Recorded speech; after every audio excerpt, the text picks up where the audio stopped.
At Ovation, housing has been in our DNA for 3 generations. My grandfather, Erwin Molaski, helped pioneer multifamily development in Las Vegas. My father, Alan, carried that vision forward, and today, I'm proud to continue that legacy. Together, we've built more than 13,000 apartment homes across 56 communities in southern Nevada.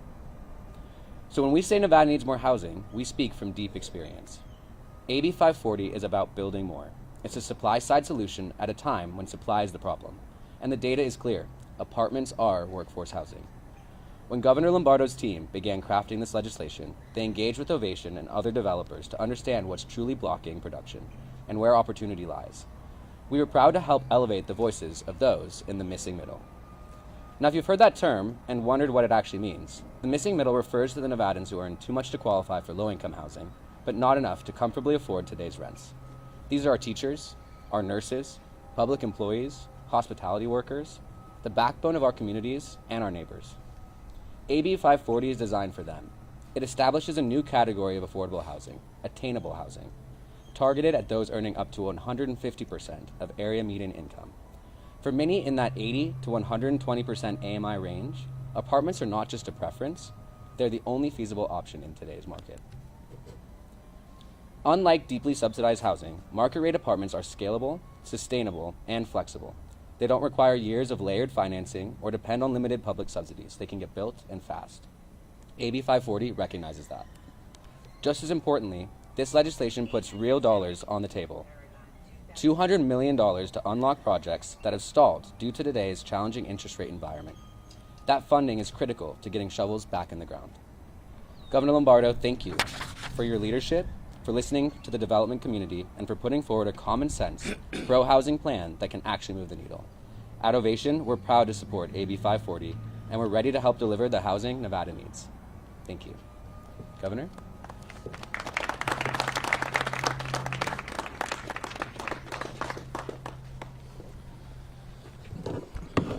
Well, welcome everybody. Before I get into my formal comments, I got to thank Jess and his comments that he made.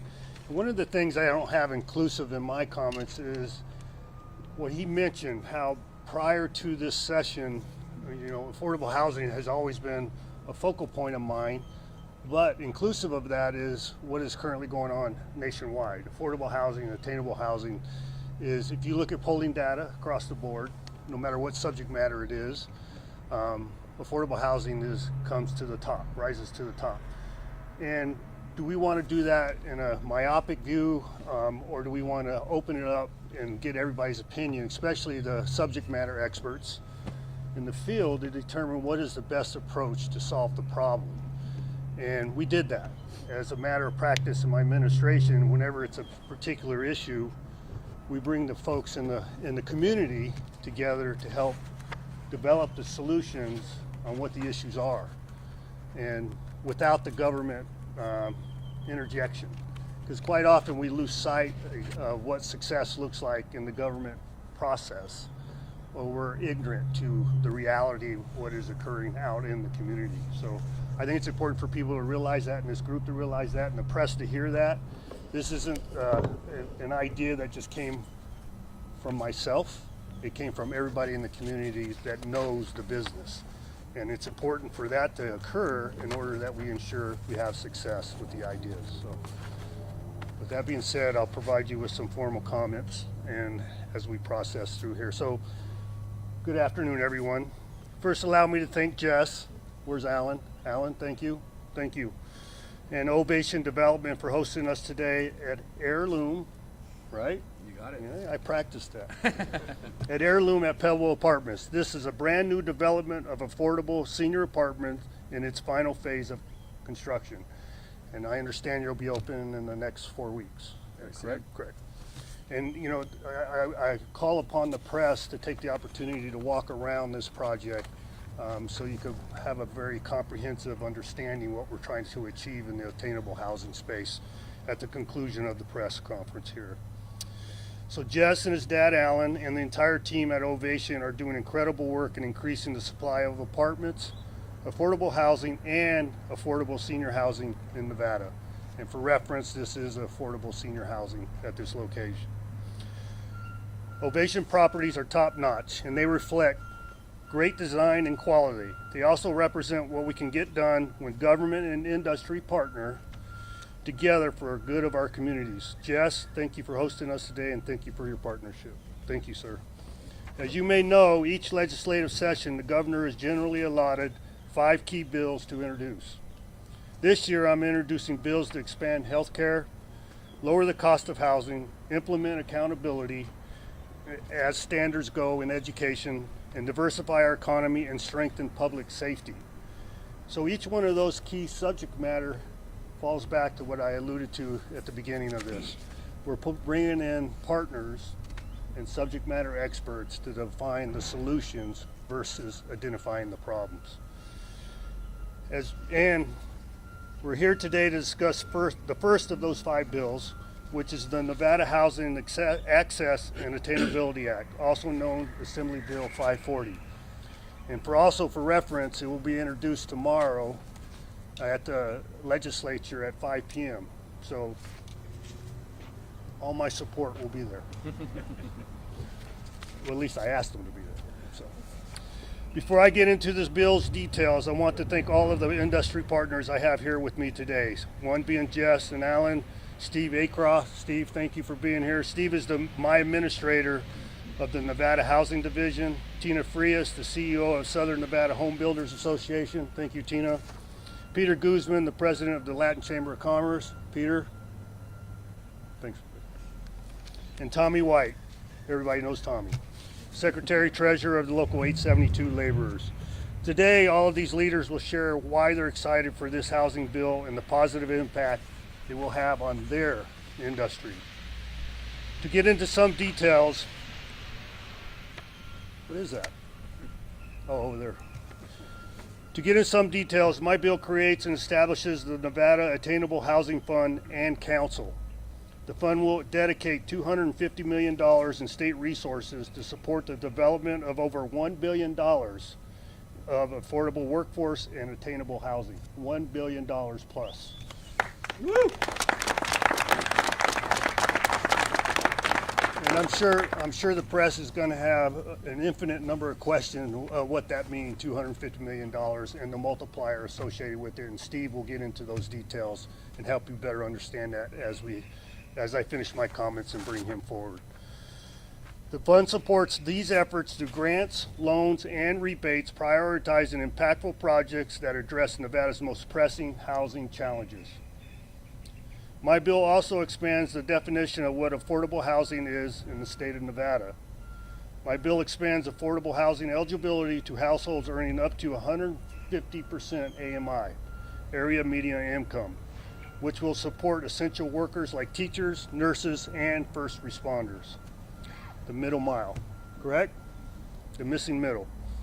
These essential workers are education, public safety, and healthcare leaders in our community.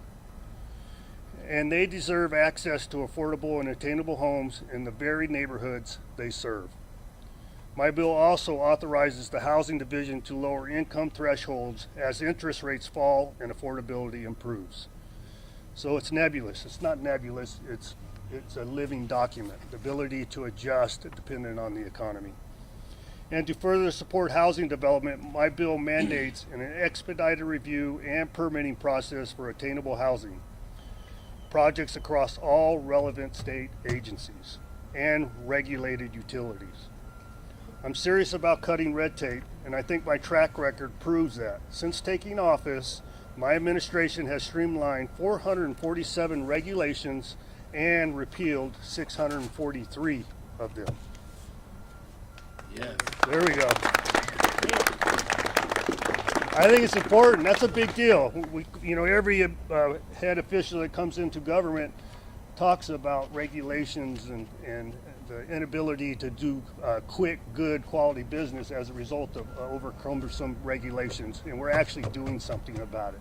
In a short order, in a matter of 2 years, we've done over 1,000. We have addressed over 1,000 of those, and we'll continue to do that through the rest of my administration. These measures enhance the financial viability of projects and streamline approvals, ensuring timely deliveries of affordable housing to meet our state's needs.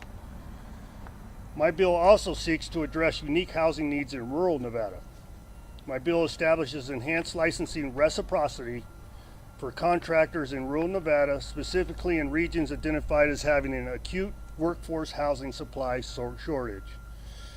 Some of you may have seen some of the media coverage out there at Lithium Americas and the Thacker Pass mine outside of Winnemucca, and part of that was going through the workforce housing piece and identifying the ability to bring in permanency with that. It's all temporary as it was adjusted, and for us to expand into the rural space and the economic engines of the state, workforce housing becomes the key, and the ability to bring in builders who are void within those specific area helps us in that endeavor.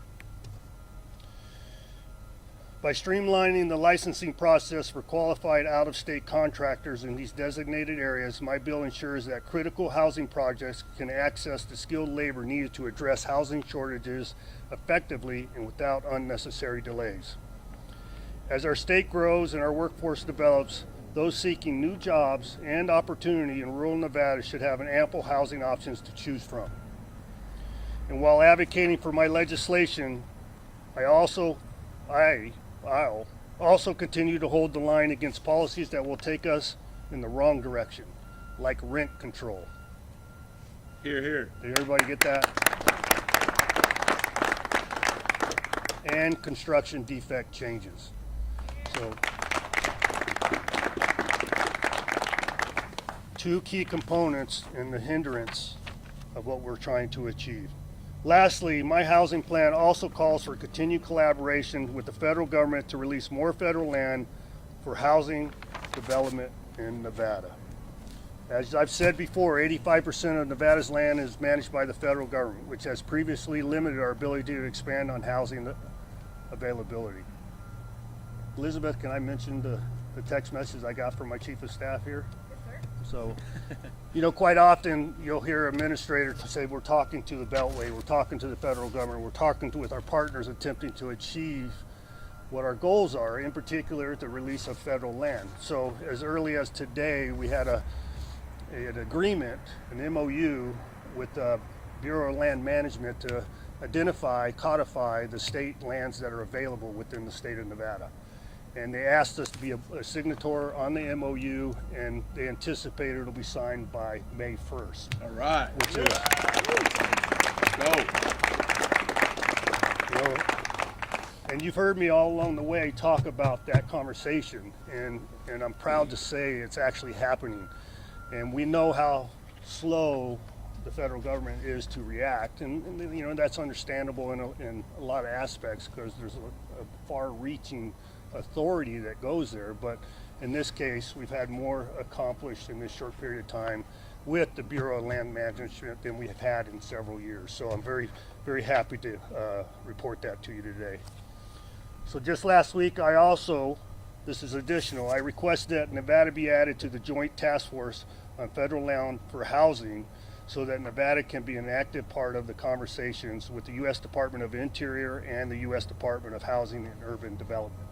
Two separate entities. We're talking about BLM and then we're talking about HUD and the Department of Interior. But they all work together within the federal beltway, and it's part of the solution we're trying to achieve. While housing is one of the most serious challenges we face in our state today, my Nevada Housing Access and Affordability Act will provide unprecedented relief and opportunity in our housing market. It's my hope that every Nevadan will be able to realize their dream of home ownership. Yes. So I want to thank everybody for listening. And with that being said, it's my pleasure to introduce Steve Acroft. Steve, if you come forward with the Nevada Housing Division to discuss more about the bill. Thanks, sir. Good afternoon, everybody. This is going to be way too far away, so I will use my dad voice to the best of my abilities. I'm Steve Acroft, Administrator of the Nevada Housing Division. As you've heard, all over the country, we are seeing housing challenges that are extremely severe. And as the Administrator of the Nevada Housing Division, the division has engaged in this space. We've witnessed the need for an expansion of our services. The Housing Division occupies the space where developers, absent financial assistance, literally cannot develop because the deals don't pencil. And when the deals don't pencil, stuff like this just does not get built. It is in this space where we see the need for the Governor's Housing Access and Attainability Act. For the last 9 months, the Housing Division has worked with the Governor's task force to support the solutions that were being brought forward by our local governments, builders, developers, for-profit, nonprofit, and market rate, financial institutions, and advocates. We also engaged into the depth of the details to make sure that when the Nevada Housing Access and Attainability Act is signed into law, that the Housing Division can implement our part and deploy resources expediently to bring assistance and relief to our Nevada families and our essential workforce that keep our communities safe, healthy, and prosperous. Today I want to focus on the $250 million that will be part of this act.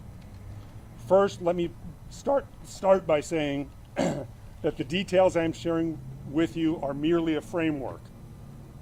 They're in pencil, not in pen, but they helped inform the investment of the over $1 billion that you heard mentioned. The final programming of the Nevada Attainable Housing Account will come with the guidance and support of the Nevada Attainability Housing Council that is also established in this act. The investment of $200 million of general funds is proposed in the act, but at the request of Governor Lombardo and his staff, the Housing Division analyzed its trust funds and determined that we could designate $50 million over the next few years to support the loans that will catalyze the type of housing supply that is not getting currently built. Our starter homes, duplexes, triplexes, quads, townhomes, the homes that need to be built to ensure more attainable housing in our supply. The division's funds will come alongside the general funds, and we have estimated that $125 million of the Nevada Attainable Housing Account will revolve every 1.5 to 4 years, depending on what it is, creating a true revolving loan fund. And so that's how you get those multipliers that the governor was mentioning to do this. So Jess, I'm going to turn to you real quick. We financially closed about 2 years ago, Yep. and you'll be opening in about 4 months or 4 weeks. Yeah. So if we provided, and we didn't in this particular case, but if we provided a construction loan on this or help buy down that construction loan, the interest on that, potentially we're getting paid off when it goes to the permanent phase, and then we can revolve those funds. So the loans will support the construction of new developments.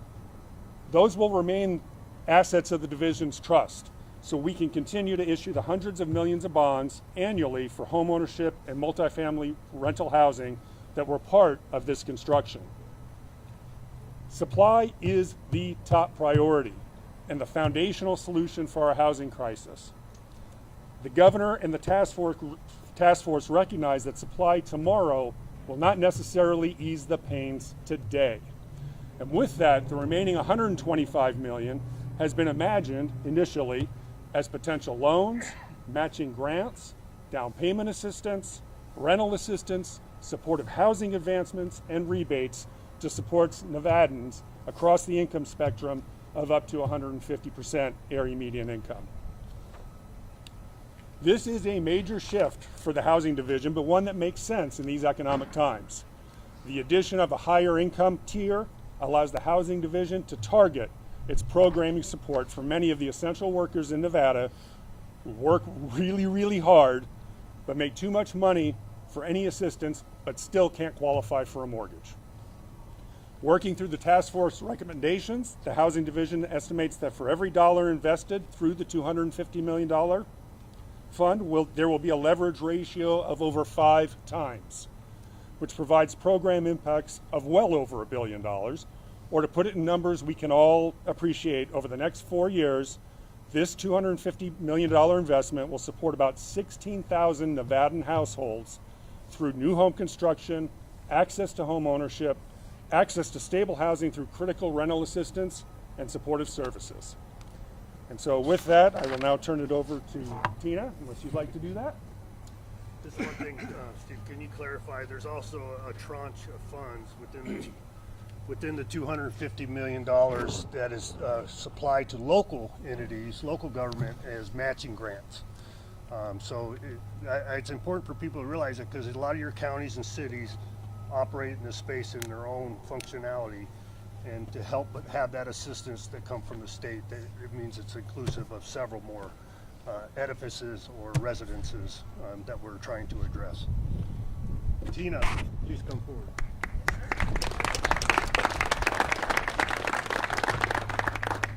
Good afternoon, everyone. I'm Tina Frias, and I have the privilege of being the CEO of the Southern Nevada Home Builders Association, also known as SNHBA, and as Nevada's largest and oldest trade association representing the residential construction industry. Southern Nevada remains one of the fastest growing communities in the nation during the past half century. Yet, rising land costs, a shortage of skilled labor, and regulatory obstacles have made it increasingly challenging for us to provide the supply of homes that our market needs. Governor Lombardo's Nevada Housing Access and Attainability Act is a vital step forward. The act was developed hand in hand with Nevada home builders, ensuring that the solutions put forward are realistic, effective, and capable of addressing the barriers to new home construction. When government and industry come together, we can achieve policies that empower builders to build more attainable homes. So let's talk about a few components of the bill that SNHBA believes will have a meaningful impact. Expanding housing opportunities. The act incentivizes the construction of more homes, designed to provide realistic housing solutions for the hard-working Nevadans who serve our communities every day, but do not qualify for the traditional affordable housing programs. AB 540 addresses that critical gap, ensuring that our teachers, nurses, first responders, and so many other essential workers have a genuine pathway to the communities in which we build. $250 million in housing investments aim to unlock over $1 billion in development. The Nevada Attainable Housing Fund commits $250 million in state resources to leverage over $1 billion in new workforce and attainable housing projects. These funds will be strategically allocated through grants, loans, rebates to maximize its impact. Cutting development costs and reducing regulatory hurdles. The act reduces development fees through a sliding scale reimbursement model, making housing projects more financially viable. It streamlines approvals and expedites permitting to ensure that our housing projects don't become unnecessarily delayed. Encouraging smart growth. The act prioritizes cost-effective, innovative solutions that incentivize both efficient and sustainable home building. It fosters public-private partnerships, bringing together developers, government, and community leaders to tackle our housing challenges collaboratively. Governor Lombardo certainly exhibits strong leadership in housing solutions, as AB 540 is part of a broader effort by our governor to increase housing supply and affordability. As you heard him mention, he has been a major advocate in advocating for more land for development in our state. He has been a critical voice in that advocacy, including the BLM MOU that he just announced today, as well as his recent letter to the United States Department of Interior and Department of Housing and Urban Development, calling for Nevada representation in the Federal Joint Task Force on Federal Land for Housing.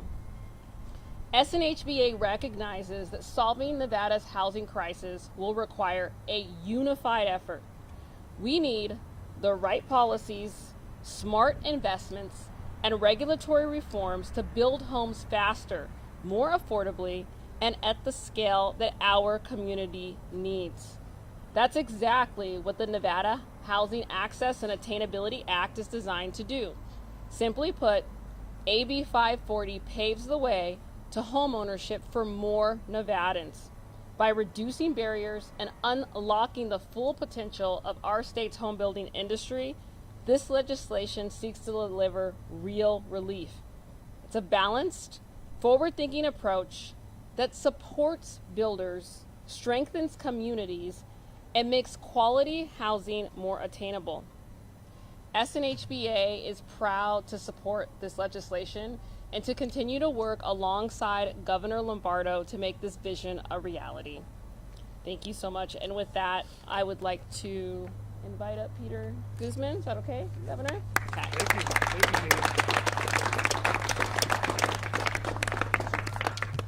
Thank you. I have the privilege of being the president of the Latin Chamber of Commerce. When this gentleman was campaigning for governor, housing came up over and over again. When this gentleman became governor, one of the first things he did was put together 17 transition teams, and the first one was housing. So it has been an honor for me to be part of the working policy group to help prepare this legislation. The Latin Chamber of Commerce cares about housing because housing touches every single piece of our communities. It is part of the American dream. The Latin Chamber of Commerce represents hardworking small business owners who bring their dreams, jobs, and ambitions to our state. Part of their dream is that they will be able to afford the American dream, a house in a community that they've chosen to live, start their business in, and raise their families. Every Nevadan deserves to have access to attainable and what I like to call dignified housing in their community. Dignified housing is what you see right behind us. No longer cylinder blocks and swamp coolers. This is dignified housing. The Nevada Housing Access and Attainability Act allows for a chance at the American dream. Lastly, I commend you, Governor. I commend you for encouraging the policy group to come together and think outside the box, to explore ideas and to share those ideas so that we can come up with a housing sector and keep it moving. Keeping it moving means the guys behind us are working and are spending good dollars in our community. That's why it takes all of us together. This affects every aspect of our economy, and make no mistake about this. Real estate can lift people out of generational poverty. So I support getting construction going as quickly as possible and creating opportunities for those in our great state of Nevada. Thank you. And with that, I have the pleasure and honor of introducing my friend Tommy White.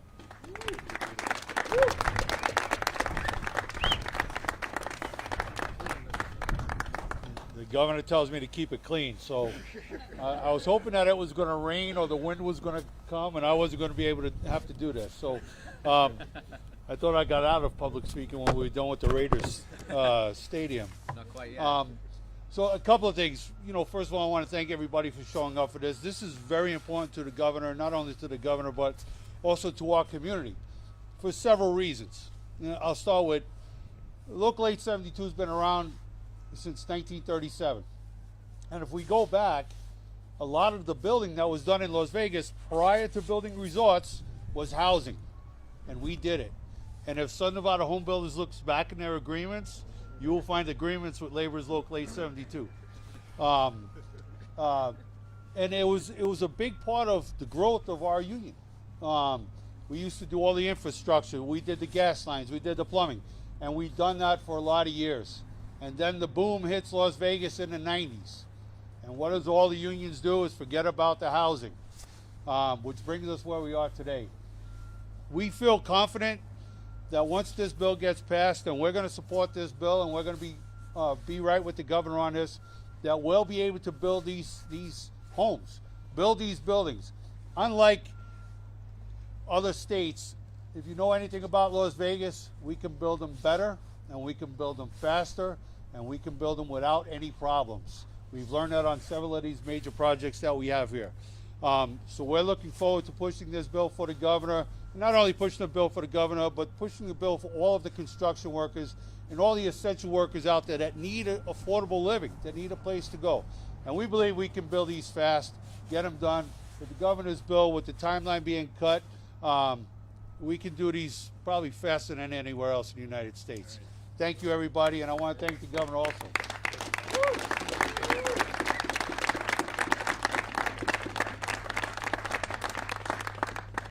So that brings us to the end of the speakers. So I'm happy to entertain a couple questions before the rain hits. Steve, come on up here because I'm sure they're going to get technical. I might need to bring my notes. Senator Lombardo, Hi. Drummond with News 3. Right now, there is the big concern about tariffs hitting us and how that may impact construction costs. So, is that a concern as you're going forward with this bill, and how much it will now be to construct a home, because they are already expensive? Right, and that's the reason why we're participating in this process. Obviously, the tariffs are the great unknown and how we deal with the logistics associated with the construction. But if you recall in my words or some of my comments, it's a nebulous percentage rate and loan terms and everything else that goes along with the ROI that a developer has to go through. So we'll make adjustments on the fly depending on the economic outlook. Governor, this bill, as you said, expands eligibility for people making up to 150% of the average median income. Are you convinced that there is enough resources for people on the lower end that make between 30, 40, and 50% of average median income? Right, and it's a great question. And when we get into the bill presentation tomorrow, but we're not here. I mean, obviously we're here, not there tomorrow. That 250 is all that is tranched out, and so the existing amounts that were contributed to that lower AMI 120 down to 60 down to 30, that's all identified, and so we'll have equal amounts addressing each one of those tranches. So in the bill, there's discussion about eviction diversion. There's been criticisms from Democrats that that eviction process is much too fast. And Assemblymember Matt Carter just reintroduced legislation changing the summary eviction process. Vetoed that last time. If that got back to your desk, would you veto that again? I'd have to see the language. So the admonishment or the advisement that goes along with the veto message is important. And so for the new legislation of similar nature to come forward, hopefully those advisements or the information that I provide to justify the vetoes are addressed. Right. In the same vein as Kristen's question about tariffs, we've also started to see that international tourism is down from Canada, and I think a lot of Trump's policies nationwide have raised concerns about another recession, about concerns about the state impact to the state budget. Are you still confident in Trump's economic plan, and what are your opinions on how they might negatively affect? Right, so the government works in all different tentacles, right?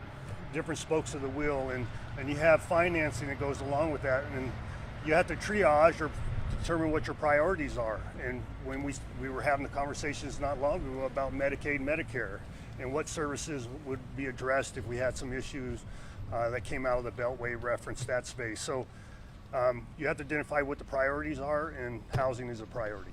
Housing is a priority, and we'll make adjustments within the state budget, which may require the diminishment of services. Okay, and that's the obligation of the governor and his authority and the legislative oversight in order to identify those needs and prioritize them. You mentioned an MOU with the BLM that will likely be signed by May 1st. Did they identify how much land specifically here in Clark County is available for building? No, so that's the purpose of the MOU. Is there isn't a mapping program that's been codified in statute. And what I mean by that, there's several amounts of state land or federal land that is encumbered, but there's not a comprehensive map that identifies all that. It's usually done by counties versus statewide, and the resource program via the BLM will be brought together with us all sitting at the table and do it in short order. So if you talk about government vernacular, this has been occurring for decades, okay? And there's a promise that goes along with it that we'll do it in a short period of time with all the players at the table at the same time. So. What kind of opposition do you anticipate from AB 540 to face? Hopefully none, right? What are you preparing to answer to? Well, you know, in government, there's negotiations, right? There's give and take. This gentleman's question here. So we'll identify what is of importance to the Democrats and what is important to me and the executive branch. And we'll hopefully be able to have a consensus and move what I perceive as fantastic legislation forward. And important legislation and the priority of the constituents of the state of Nevada. Not personal projects. Have those conversations started? Yes, they have.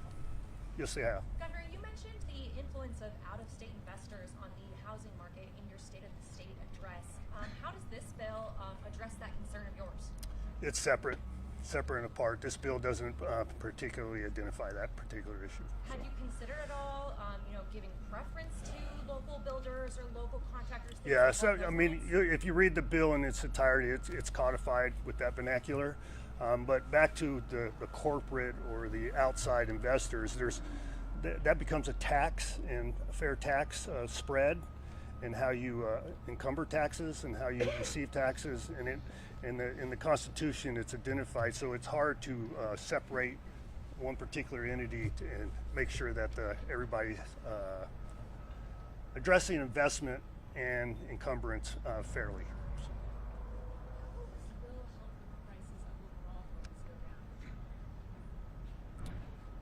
Well, it's all inventory based, right? So if you bring this into the inventory, it's supply and demand and fair market, and that hopefully that will drive down the overall price. Governor, how are you going to ensure that there is enough work here for contractors? Because we see in Southern California, they are going to start rebuilding following those fires. A lot of opportunities out there. So how are we going to make sure work is staying here in Nevada? Contractors want to build here in Nevada.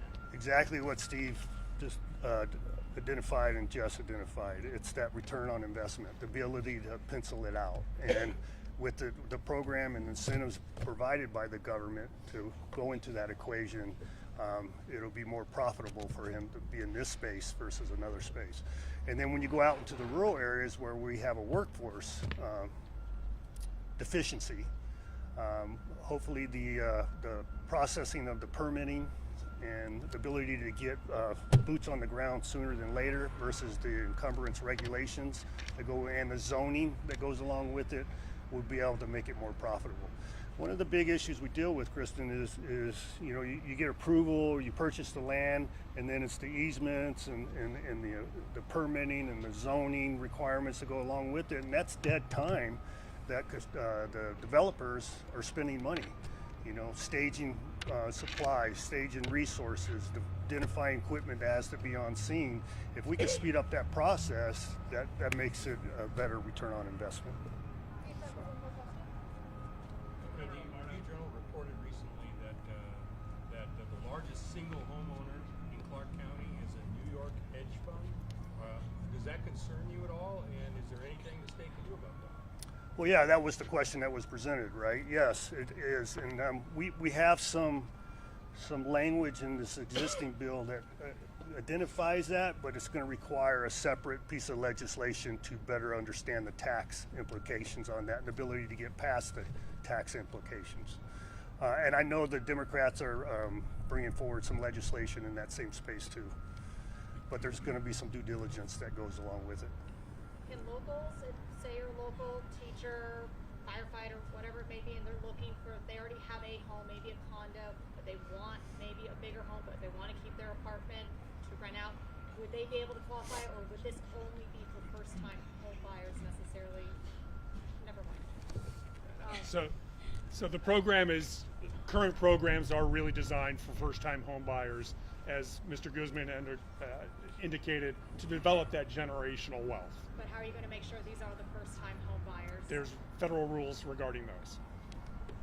Governor Lombardo, Ryan is going to ask you with 8 News Now. How are you making Nevada a place where people can afford to live? Were we just having an hour-long press conference right for a second?